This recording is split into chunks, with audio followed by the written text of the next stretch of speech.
இன்றைக்கி எங்கள் வீட்டில் தை கிருத்திகை சமையல் என்னென்னு பார்க்கலாம் வாங்க. வெள்ளை சாதம், அப்பளம்,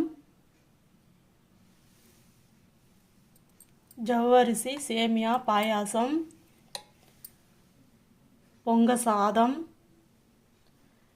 கத்திரிக்காய் சாம்பார், பூசணிக்காய் பொரியல், வாழைக்காய் வறுவல், ரசம், வடை, வெண்டைக்காய் பொரியல்.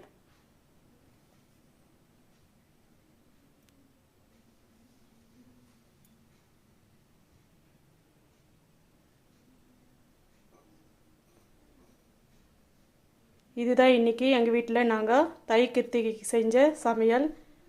இந்த சமையல் பிடிச்சிருந்தா லைக் பண்ணுங்கள், ஷேர் பண்ணுங்கள், சப்ஸ்கிரைப் பண்ணுங்கள். தேங்க்யூ.